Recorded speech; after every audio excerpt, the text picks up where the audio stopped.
Entonces vamos a avanzar, entonces vamos a indicar a qué nos referimos cuando hablamos de farmacognosia. Ya eso habíamos visto un poquito cuando hacíamos una introducción a la anterior clase. Cuando yo hablo de farmacognosia, el término farmacognosia viene entonces en este caso de la palabra griega. Farmacon significa droga, significa remedio. Y gnosis significa conocimiento, ¿no? Por lo tanto, literalmente el término farmacognosia significa conocimiento de las drogas, pero nos referimos a las drogas naturales, esa es la diferencia. En farmacognosia solamente vamos a estudiar productos naturales, ¿ya? Ahora, también es importante indicar que el término farmacognosia fue introducido así como palabra, como vocablo, fue introducido recién en el año 1815, cuando el profesor Seidle publicó un tratado que lo llamó Analecta farmacognóstica, un tratado sobre plantas. Entonces ahí se fue introducido el término farmacognosia, ¿no? Entonces podemos un poco viendo, en ese momento él se había referido a que es una ciencia que se refiere al estudio de las drogas medicinales, ¿no? De hecho, nos referimos al estudio de las drogas medicinales. Bueno, una definición muy general, pero luego vamos a ver una definición un poco más científica, ¿no? Podemos decir que es una ciencia aplicada. Miren, esto es importante, la farmacognosia no es una ciencia pura, es una ciencia aplicada, que se ocupa del conocimiento de las materias primas de origen biológico, es decir, tanto de origen animal como vegetal, que el farmacéutico, la industria farmacéutica, puede utilizar para la preparación de los medicamentos, porque no solamente va a utilizar un extracto de una planta, sino puede utilizar también los principios activos, ¿ok? Bueno, pero siempre estamos hablando de productos de origen biológico, es decir, natural, ¿ok? Eso es importante. Bueno, antes de pasar, cuando hablamos de la farmacognosia como conocimiento, ¿cuándo creen ustedes que comenzó el conocimiento de las plantas medicinales? ¿Desde qué época sabemos que digamos, no quiero repetir conocimiento, se usaban las plantas medicinales? ¿Desde qué época las poblaciones utilizaban las plantas medicinales? A ver, ¿quién me puede decir?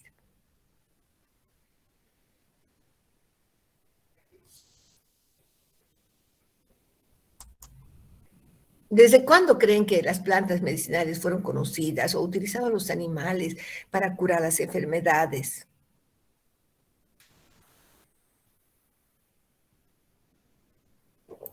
¿Desde Doctora, qué? buen día. Buen día, Claudia. Quizás podría ser desde la aparición del hombre, ¿Ya por qué, Claudia? porque conjuntamente ha ido, digamos, con varias experiencias que le han llevado a poder solucionar los problemas que lo afectaban, o heridas, o posibles cosas que pasaban en aquel entonces. Evidentemente, muy bien, Claudia. En realidad, eso es cierto. La farmacognosia es tan antigua como el hombre, ¿no? ¿Por qué? Porque el hombre se enfermaba, el hombre antiguo se enfermaba o podía sufrir un accidente. Entonces, ¿cómo se curaba? ¿Sí? Se curaba buscando entonces lo que tenía a su disposición. ¿Y qué es lo que tenía a su disposición? Plantas y animales, ¿no?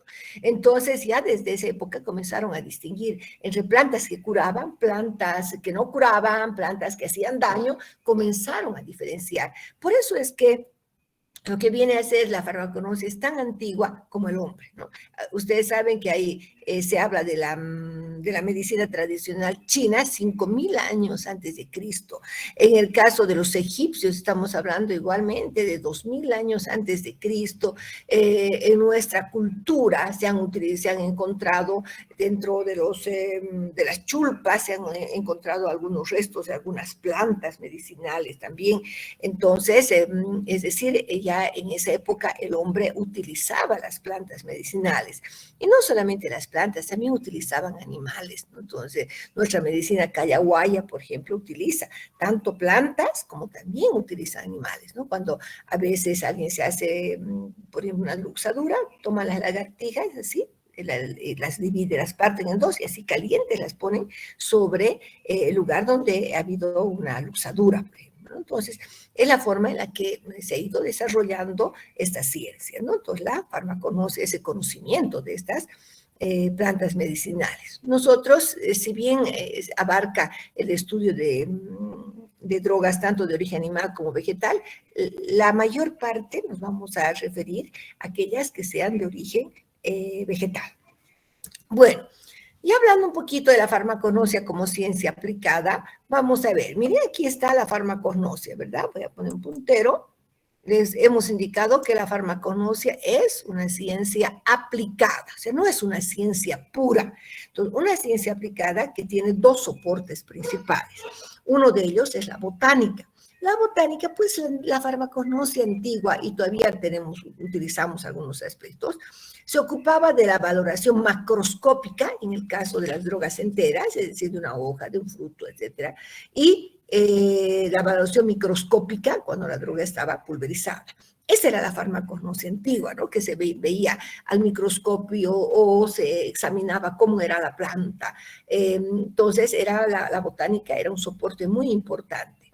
Sin embargo, con el desarrollo de la fitoquímica, es decir, la química de las plantas, el avance de la farmacognosia ha sido mucho más grande, ¿no? ¿Por qué? Porque gracias a la fitoquímica nosotros podemos saber qué moléculas son activas, cuáles son los componentes químicos de estas plantas medicinales, ¿no? O sea, podemos conocer los principios activos, podemos aplicar métodos de identificación y valoración de estas plantas.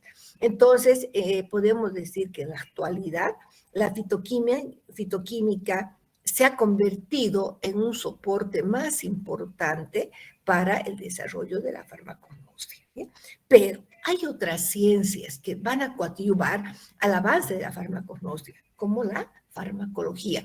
¿Cómo yo puedo decir que una planta es antiinflamatoria si no hago una prueba? Entonces, se hacen pruebas biológicas a nivel de screening o a nivel también de ya pruebas clínicas para determinar la actividad farmacológica de una planta, ¿no?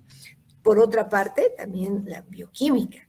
Normalmente decimos que estos principios activos, en su mayoría, son metabolitos secundarios, pero si no entendemos el funcionamiento metabólico de los principios de los metabolitos primarios en la célula, no podemos entender cómo se sintetizarían estos metabolitos secundarios. Entonces, la bioquímica es la base, ¿ya?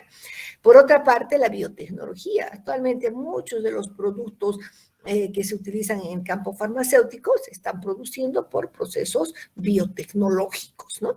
Asimismo, la farmacia galénica, donde es una forma, digamos, más primaria para poder aplicar las plantas medicinales. Se hacen tinturas, extractos, a base de, por ejemplo, plantas medicinales. Entonces, la farmacia galénica también va a contribuir a desarrollar el campo de la farmacognosia. O sea, como han podido ver, es una ciencia integral, ¿no? Una ciencia integral, una ciencia aplicada que se apoya en muchas otras ciencias, ¿no? Siendo sus pilares fundamentales la fitoquímica y la botánica, ¿ok?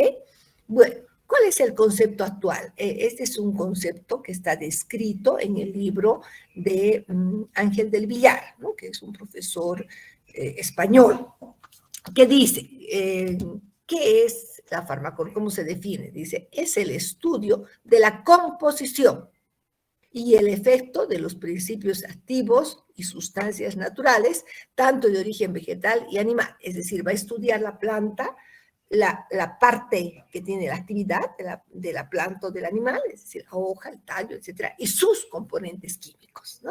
Entonces, es mucho más completo. Estas sustancias de origen vegetal y animal, nosotros las vamos a conocer como drogas, ¿ok? Las conocen como drogas. Entonces, consiste, podemos decir, como dimos la primera definición, consiste entonces en el estudio de las drogas, ¿ya? Pero nos referimos tanto a la materia prima como también a los principios activos, ¿no? Entonces, cuando yo hablo de droga específicamente, Normalmente, luego vamos a hablar de las drogas organizadas y no organizadas, pero normalmente nos vamos a referir a una parte de la planta. Hay que diferenciar lo que es la planta y lo que es la droga. Yo tengo la planta de menta, ¿no? Esa es la planta medicinal. La droga es la hoja. La planta de manzanilla, la droga es la flor, es decir, la parte de la planta u órgano que tiene actividad farmacológica, ¿ok? O la actividad terapéutica, preventiva, curativa, etc. También podemos decir, como habíamos indicado, hablamos de la droga, pero también de la composición química. Yo puedo decir, esta planta, la hoja de menta, es medicinal porque tiene principios activos, tiene mentol, tiene mentona. Entonces, también la farmacognosia se ocupa de la composición química, de la naturaleza de sus principios activos, ¿sí? De los ensayos que se hacen para su caracterización y valoración, así como aquellos necesarios para determinar su actividad farmacológica y sus principales aplicaciones. Entonces, fíjense que además de estudiar, esta es la planta, esta es la droga, hablamos del principio activo, ¿sí? Del componente químico que le va a dar la actividad farmacológica. ¿Qué tipo de componente químico es? Tanino, flavonoide, alcaloide, etcétera. ¿Cómo se realiza su identificación? ¿Qué pruebas biológicas se realizan para determinar su actividad farmacológica, etcétera? Entonces, es una ciencia muy, muy completa. Bueno, además de estudiar estas plantas que tengan propiedades o esas drogas que tengan propiedades medicinales, terapéuticas, preventivas, también se estudian aquellas que tengan propiedades tóxicas o aquellas que sean naturales, pero que puedan utilizarse en el campo de la medicina o del diagnóstico. Por ejemplo, el algodón, ¿no? El algodón es absorbente, pero es un producto natural, también se considera una droga. Por otra parte, el agar, que se utiliza para los medios de cultivo de las bacterias, entonces también se considera una droga, ¿me entienden? Mientras estemos hablando de productos naturales. Bueno, hemos hablado de lo que es, en general, digamos, el concepto de farmacognosia, ¿verdad? Vamos a hablar del término droga. En realidad, lo que dice la bibliografía de esto dice que ha sido por error, se ha dicho droga, dice, ¿no? Porque el término droga venía de la palabra drug, que significaba secar. ¿Por qué? Porque para que se considere droga normalmente hay que secar el órgano que nos interesa de la planta, ¿no? Entonces, podemos decir, deriva del vocablo inglés drug, que significa secar. Toda materia prima de origen biológico, es como, ¿cuál es la definición de droga en general? Toda materia prima de origen biológico, ya sea animal o vegetal, que puede servir a la industria farmacéutica. También podemos decir que es todo vegetal o animal entero, órgano o parte del mismo o producto obtenido de ellos, ciertos principios activos, extractos, etcétera, que le proporcionan acción farmacológica útil en terapéutica, ¿no? Normalmente vamos a diferenciar luego los diferentes tipos de drogas, cuando hablamos de las drogas crudas, por ejemplo.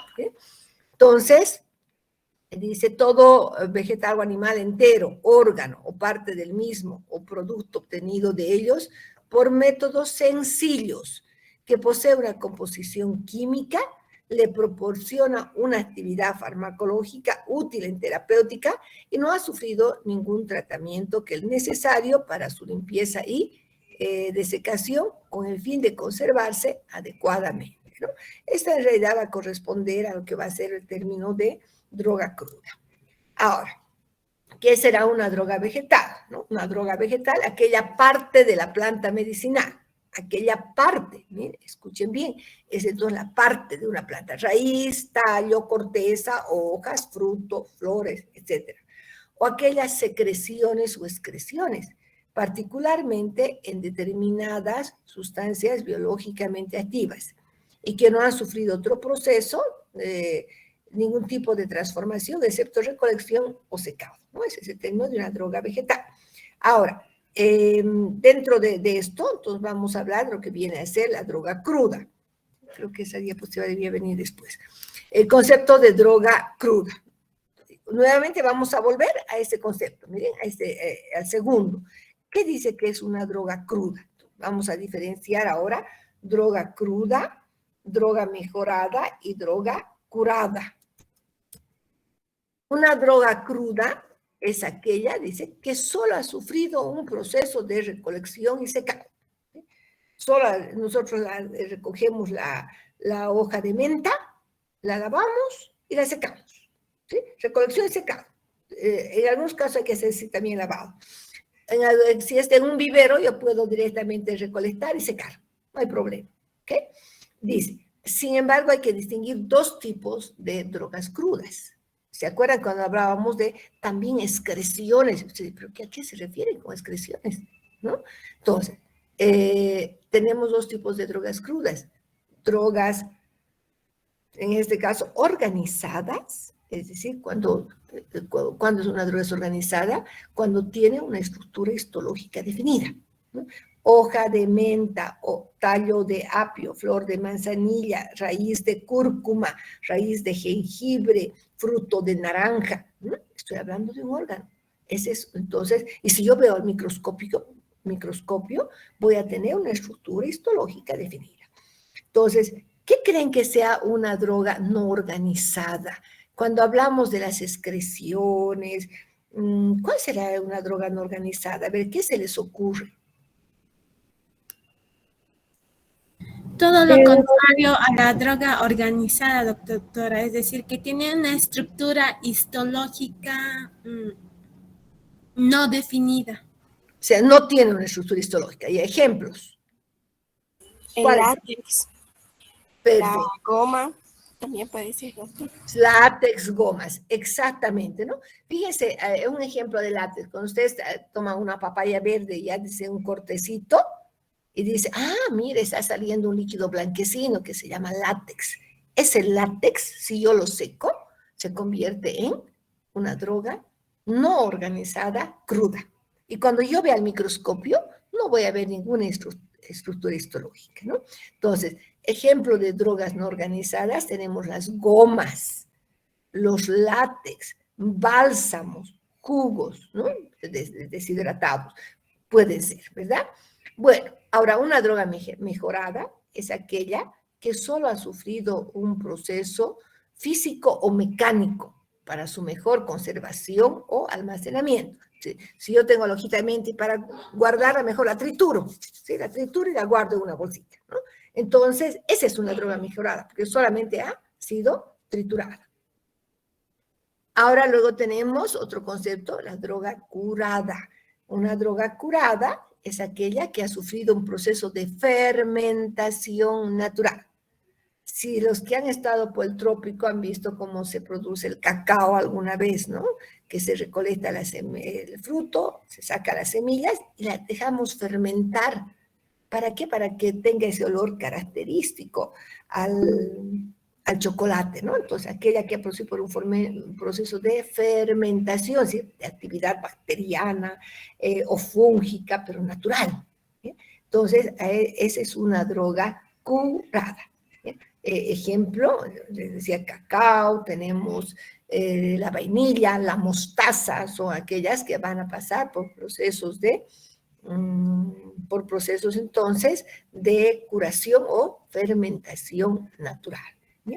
Eso es.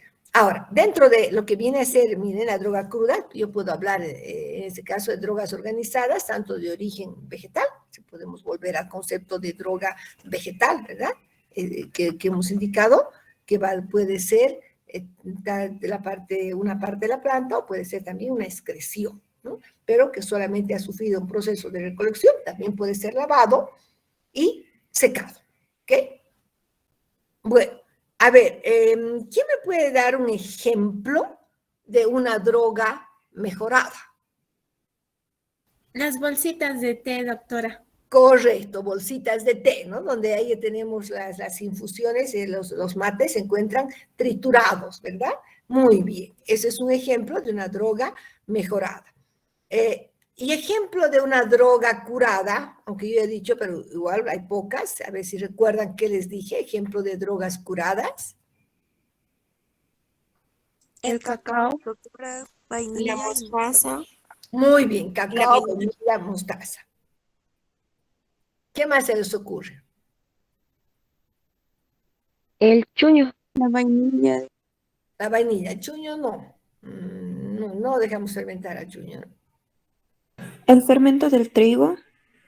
Fermento del trigo, el trigo fermentado puede ser cuando ha pasado por un proceso de fermentación, correcto, puede ser también, es un trigo fermentado, correcto. Estamos hablando de algo que tenga una aplicación medicinal, ¿no? A ver, ¿ustedes saben cómo se produce el té negro?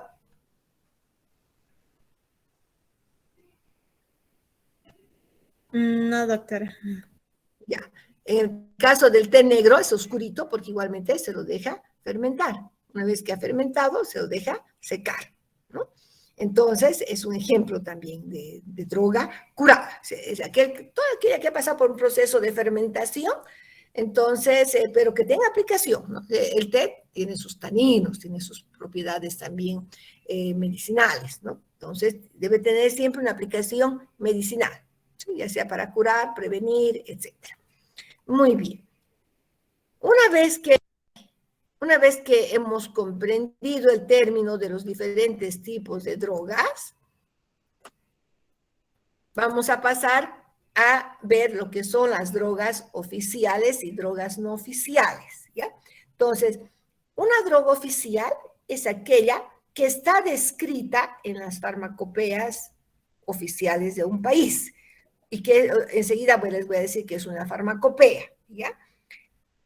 O sea, si yo, por ejemplo, hoja de menta, flor de manzanilla, hoja de toronjil, son drogas oficiales. ¿Por qué? Porque están en las farmacopeas de los diferentes países. Una droga no oficial es aquella que sabemos que es medicinal. Hoja de Baccharis strimera, que tiene actividad hepatoprotectora. Flor de huirahuira, que es un excelente antitusivo, ¿no? Pero no está descrita esa droga en las farmacopeas oficiales de los países. Por lo tanto, es una droga no oficial.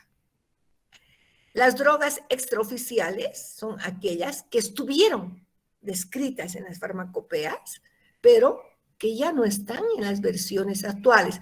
¿Por qué se saca de las versiones actuales?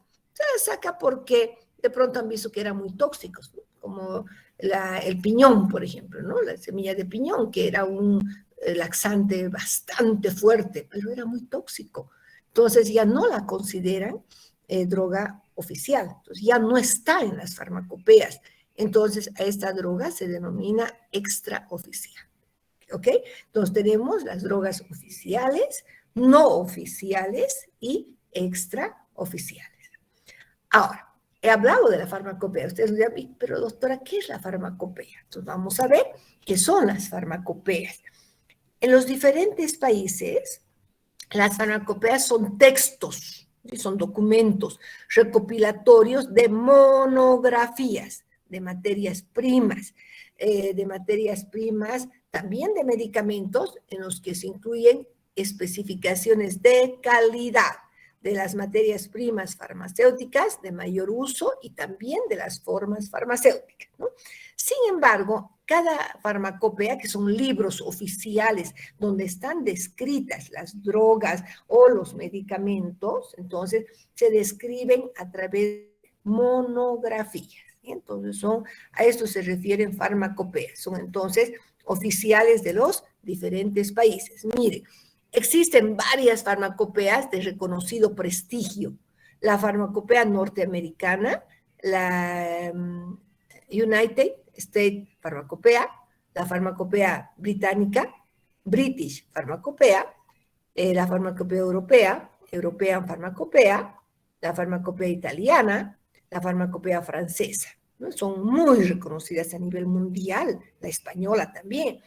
A nivel latinoamericano tenemos una farmacopea excelente, que es la farmacopea mexicana, la argentina, la colombiana y la brasilera, ¿no?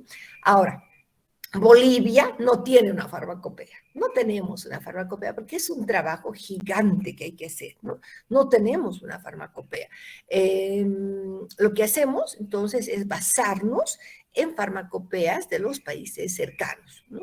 Utilizamos mucho la farmacopea argentina, la brasilera y la mexicana, ¿no? Que es muy buena. Ahora, cada una de estas farmacopeas tienen normalmente un libro que se refiere a lo que viene a ser entonces, en México, aquí estoy yo con una farmacopea mexicana, tenemos una farmacopea herbolaria, ¿no? Entonces, que se refiere netamente a productos naturales, a plantas medicinales, por eso es la farmacopea herbolaria. Es excelente la farmacopea herbolaria de México, incluso los otros países quieren imitar como han producido ellos. Pues yo tengo también una farmacopea italiana, donde también están descritos las principales plantas medicinales, ¿no? Las drogas naturales, eso es importante, ¿no? Bueno, si ustedes recuerdan, miren, hemos indicado que las farmacopeas son textos recopilatorios de monografías. Entonces, ¿qué tiene la farmacopea? Una monografía de las diferentes drogas. Entonces, ¿a qué se refiere? Con el nombre científico, la calidad que debe tener, cómo se realizan las pruebas de identificación. Todas las monografías, entonces, que deben estar en las farmacopeas, deben tener determinados capítulos, ¿no? Entonces, ahora, como hemos indicado que las monografías son las descripciones de las drogas en las farmacopeas, vamos a ver qué es una monografía, ¿bien? Podemos decir que son las descripciones de drogas naturales en las farmacopeas herbolarias de los diferentes países, ¿no? Descripciones de las drogas. Contiene básicamente lo siguiente, ¿no? Entonces, la farmacopea puede tener todos estos puntos o la mayoría de estos puntos, ¿no? Aquí tenemos, por ejemplo, nombre oficial, definición, el título, la descripción, condiciones especiales de recolección, pruebas de identificación, pruebas para adulterantes, métodos de valoración, requisitos para el almacenamiento, cantidad de materia orgánica, dosis usual, dosis límite, uso interno o uso externo, ¿no?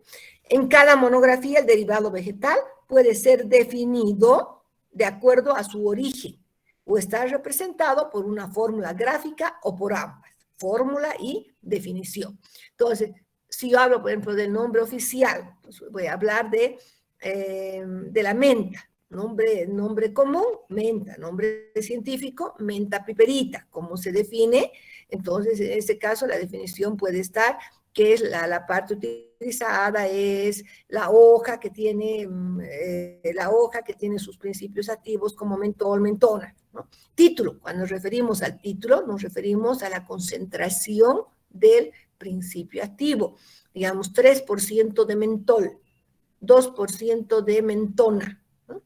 La descripción, generalmente es la descripción tanto macroscópica como microscópica. Es decir, qué forma tiene la hoja, cómo es el ápice, cómo es la base, cómo es la nervadura.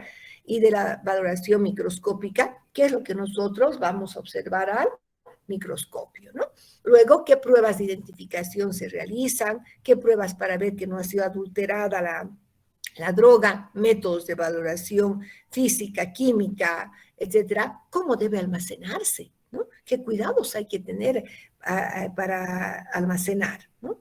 Luego tenemos la cantidad de materia orgánica, cuánto de materia orgánica tenemos, la dosis usual, dosis límite, cuánto se utiliza normalmente.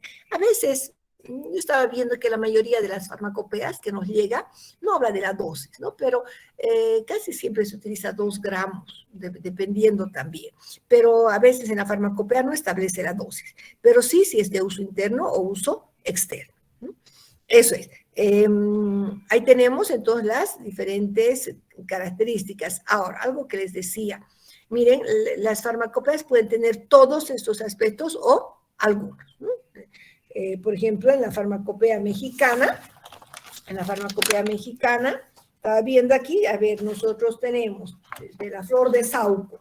Tengo, por ejemplo, el nombre común, nombre científico, la definición, la descripción macroscópica, microscópica, las pruebas de identificación, ¿no? Pruebas de identificación, donde está también ellos, muchas veces las pruebas de valoración unen con las pruebas de identificación, ¿no? Cómo se debe preparar la muestra, la materia extraña, cuánto de materia extraña se permite, pruebas para adulterantes, cuánto de ceniza total, es decir, cuánto de materia orgánica tenemos, cuánto de minerales, luego tenemos la valoración, los métodos de conservación, ¿no? Entonces, son estos puntos, por ejemplo, que ha tocado esta farmacopea mexicana. Y ahí varía un poquito entre una y otra farmacopea, pero tiene esa descripción. Cuando yo quiero estudiar una planta, me voy a la farmacopea y trato de seguir todo el mismo procedimiento, ¿ya? Eso es importante, ¿ok? Bien, cuando yo sé que entonces, es importante distinguir entre si es oficial o no oficial. La oficial es la que está en la farmacopea. Si no está descrita en la farmacopea de un país, no es oficial. Eso es lo que hay que distinguir, ¿ok? Muy bien. Ahora, para ya continuando, entonces vamos a ver la clasificación de las drogas vegetales, ¿no? Entonces, cuando nosotros hablamos de la clasificación de las drogas vegetales, nosotros podemos tomar diferentes aspectos, ¿no? Yo puedo hablar de la clasificación alfabética, taxonómica, morfológica, farmacológica y la clasificación química. Cuando hablamos de la clasificación alfabética es lo más sencillo. Yo voy a clasificar los libros, ¿sí? O sea, las plantas, en un libro, por ejemplo, en orden alfabético. Plantas medicinales o con A, apio, arándanos, albahaca, etcétera, ¿no? Con B, con C, de una clasificación taxonómica o una clasificación alfabética, considerando el nombre común o vernacular. En la clasificación taxonómica, donde nosotros vamos a clasificar a las plantas considerando el género, la familia, la especie, etcétera, ¿no? Yo puedo decirles, a ver, plantas medicinales de la familia de las asteráceas, ¿no? Entonces ustedes dirán, a ver, Baccharis trimera, ¿no? Que es el quimsacucho, si conocen, ¿no? Luego tenemos Matricaria chamomilla, Matricaria recutita, nos referimos a la manzanilla, Taraxacum officinale, al diente de león. Entonces, o les puedo decir lamiáceas, ¿sí? Menta piperita, Rosmarinus officinalis. Entonces estamos clasificando a las plantas de acuerdo a sus nombres científicos, por familia, por género, por especie, ¿ya? Morfológico, es decir, nos vamos a referir a la parte de la planta. Yo les puedo decir, a ver chicos, ustedes van a ir a Tiquipaya, pregunten qué hojas se utilizan como medicinales. Y otro grupo les digo, ustedes vayan a Sacaba y pregunten qué raíces ellos utilizan como medicinales, ¿no? Entonces vamos a clasificar a las plantas desde el punto de vista morfológico, es decir, la parte que se utiliza. Cuando hablamos de la clasificación farmacológica es muy importante y además complementaria a todo. ¿Cómo yo puedo decir que es medicinal si no sé para qué sirve? Entonces, les diré, vayan ustedes a estudiar las hojas, pero específicamente pregunten cuáles son antibacterianas. Ustedes dirán, señora, dígame por favor, ¿qué hojas usted utiliza como antibacterianas? Para cuando usted tiene infecciones en la piel o otro tipo de infecciones intestinales, pulmonares, y dice, yo utilizo pulmonaria, yo utilizo eucalipto. Entonces ya nos están dando la información, ¿no? Entonces, necesariamente la clasificación supone el agrupamiento de las drogas de acuerdo a su acción farmacológica, ¿no? En función de las más importantes. Cuando hablamos de la clasificación química, así que aquí sí que nos referimos a las características químicas, es decir, qué drogas tienen taninos, qué drogas tienen flavonoides, alcaloides, aceites esenciales. Nosotros vamos a asumir esa clasificación química, si vamos a clasificar a las drogas de acuerdo a sus principios activos, ¿no? Drogas que tengan flavonoides. Ya estamos hablando del apio, del perejil, estamos hablando de la ruda, estoy hablando de la manzanilla, de la cáscara de naranja.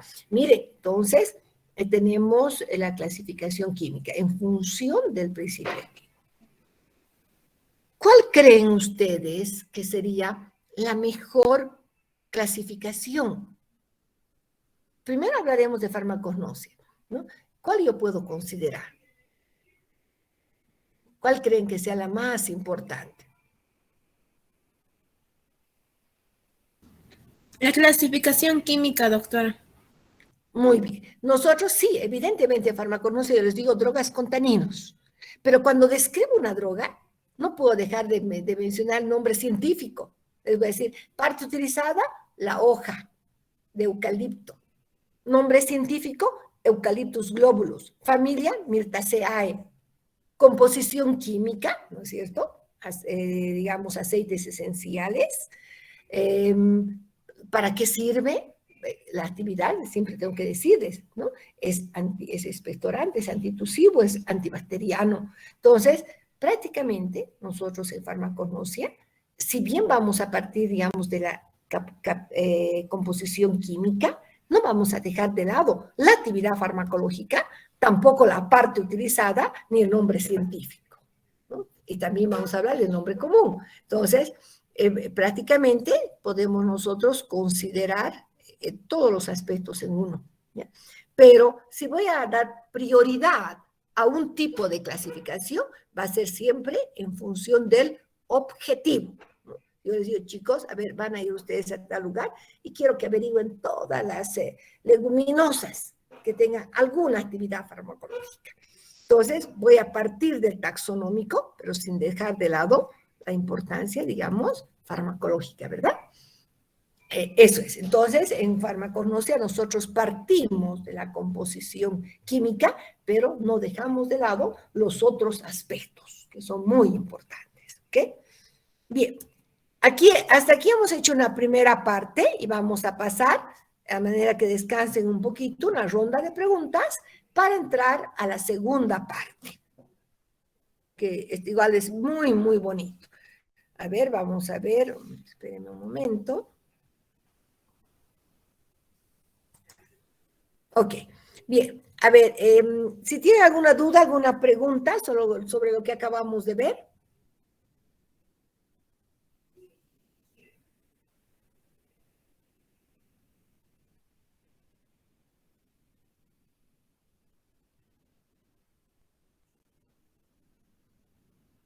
Doctora, buen día.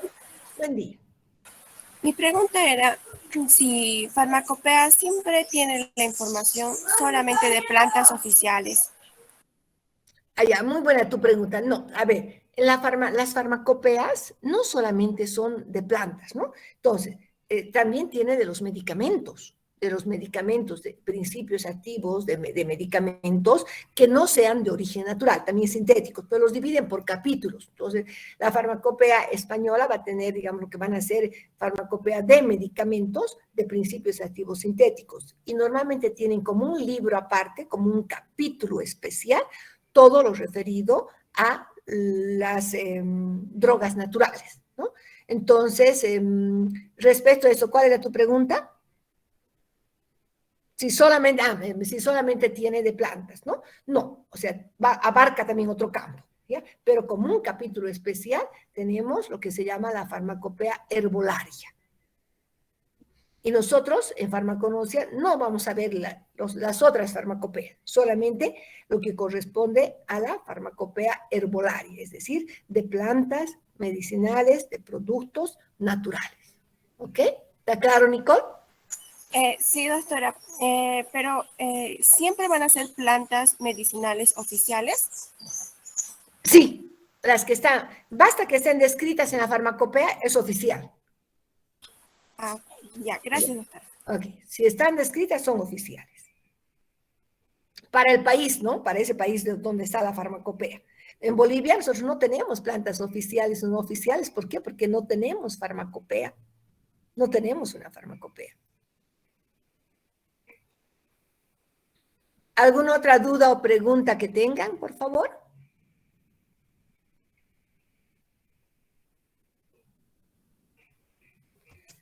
Bien, vamos a entrar a la segunda parte, que viene a ser la preparación de las plantas para la comercialización o también para que llegue a nuestros laboratorios. Es decir, ¿qué cuidados debemos tener para que una planta sea recolectada, cosechada adecuadamente, sea secada, ¿sí? Para no perder los principios activos? Entonces veremos todos los cuidados que debemos tener. Si ustedes han ido por el mercado Calatayud o por el mercado donde están las plantas secas ya medicinales, ustedes las van a ver normalmente con pérdida de color, ¿no? En lugar de que sea verde, un verde, digamos, de hoja seca, son amarillas, ¿no? Se han perdido color y de pronto abrimos, sacudimos tierra, aparecen arañitas, a veces hasta chulupis por ahí. Entonces, no hay una buena conservación. Esto es porque no conocen adecuadamente cómo se debe hacer todo el proceso de tratamiento de las plantas para que lleguen en las mejores condiciones, ya sea al mercado o a los laboratorios, ¿no? Entonces, muy importante saber cómo se debe secar, qué aspectos debo considerar para recolectar una planta, etc. Y eso es lo que vamos a ver ahora. Miren, entonces, si hablamos nosotros de la preparación de las plantas para el mercado comercial, ¿no? Entonces tenemos, vamos a pensar en lo que viene a ser la recolección primero. Voy a pensar en la recolección, cosecha, tratamiento post cosecha, lavado, a veces hay que hacer desinfección también cuando la planta no está limpia, el secado y la conservación y almacenamiento. Entonces, todos son estos aspectos que debemos considerar cuando queremos que una planta llegue con las mejores condiciones, ya sea a un laboratorio o al mercado comercial, ¿sí? Para su comercialización en las ferias o también para su exportación, ¿no? Lo primero que vamos a hablar es de la recolección. Cuando yo digo, a ver, quiero recolectar hoja de eucalipto, ¿en qué voy a pensar? ¿Qué parte es la droga? ¿Qué parte voy a recolectar? ¿Sí? ¿La corteza, el tallo o las hojas? ¿No? Entonces, ¿qué parte? Normalmente buscamos aquella parte que tenga la actividad farmacológica, que la gente lo utilice, ¿no? Las hojas. Entonces voy a utilizar hojas. Voy a recolectar hojas. En algunos casos diré, a ver, necesito ruda. ¿Qué parte de la ruda? La hoja. Pues también diré hoja. O retama. Necesito flor de retama. Entonces, es la flor la que voy a buscar. Necesito saber qué parte recolectar. Siempre se busca la parte de la planta que tenga la mayor concentración del principio activo, o sea, de las moléculas que le van a dar la actividad farmacológica. Lugar de recolección. ¿Por qué es importante? Porque de acuerdo a las condiciones de suelo, de clima, la concentración varía, ¿no? En una zona a otra. No es lo mismo la coca que crece en el trópico, es decir, supongamos en los Yungas o en Cochabamba, que la que va a crecer en el valle de Cochabamba, ¿no? La concentración del principio activo es muy diferente. O la menta que va a crecer en Santa Cruz en relación a la menta que crece en el altiplano. Hay variación. Entonces, muy importante el lugar de recolección. Siempre buscando la zona geográfica donde produzca mejor, donde digamos una mejor calidad de la droga. Ahora, el estado fisiológico de la planta, ¿sí? ¿Cuándo yo voy a recolectar, por ejemplo, una raíz de ruibarbo? Dice, cuando la planta tenga de 3 a 5 años de vida. ¿Cuándo voy a recolectar la flor de la hoja de romero? En su 2.º año de vida. Entonces, es importante saber el momento. ¿Cuál es el momento? El momento que se conoce, que hay mayor concentración de principio activo. ¿Bien? Estos son los aspectos que debemos considerar. Además de los siguientes, miren, si se trata de raíces y rizomas, se recolectan normalmente cuando ya han cesado los procesos vegetativos, es decir, cuando ya ha desarrollado la raíz, el rizoma, etc. Las cortezas, cuando las cortezas nos referimos a los árboles normalmente, en primavera, antes que comiencen los procesos vegetativos. Recuerden ustedes que hay una etapa de dormancia, ¿no?, en los árboles que normalmente se da durante el otoño.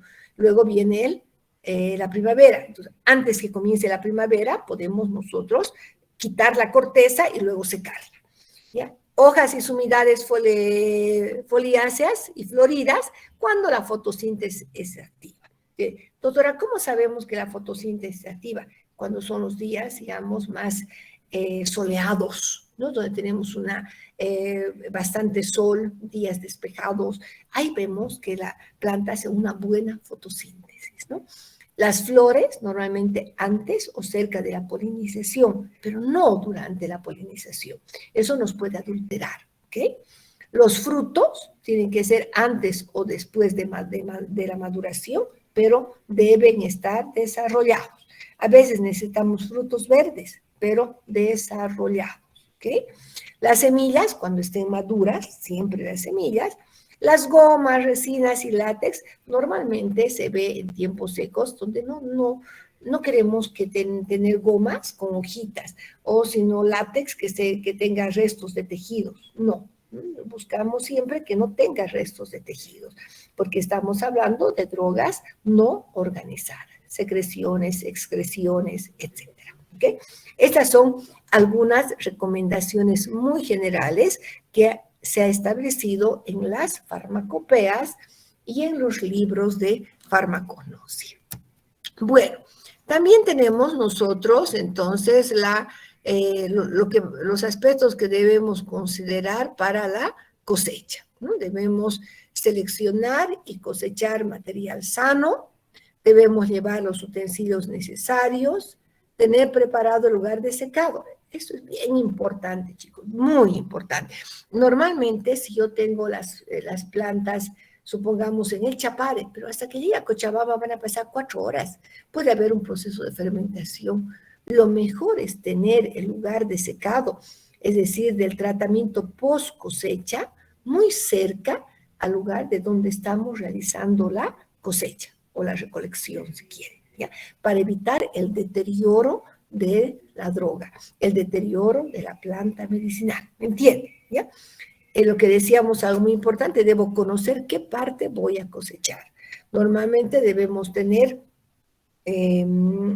canastillos, ¿no es cierto?, separados. Si yo voy a hojitas y flores, tengo un canastillo solo hojas y en otro canastillo solamente flores. No puedo, en algunos sí se puede recolectar con la mano, ¿no? Pero la mayoría siempre se dice utilizar tijeras, ¿no? Es decir, podadoras. Voy a cortar flores. Normalmente en el caso de la manzanilla incluso debo recolectar solamente con 1 centímetro de tallito. Entonces hay normas para cada uno. La hoja de coco ustedes saben que hay que recolectar con la mano, ¿no? En el caso del té también con la mano, ¿no? Porque para mantener la calidad, ¿no? Entonces esto varía un poco, pero en la mayoría de los casos se recolecta con podadoras que estén limpias, nosotros con guantes, ¿sí? Eso es bastante importante. A ver, un momentito, y luego vamos a entrar al manejo post cosecha, pero quiero pasarles un videito que ayer les mostré a los chicos sobre la recolección.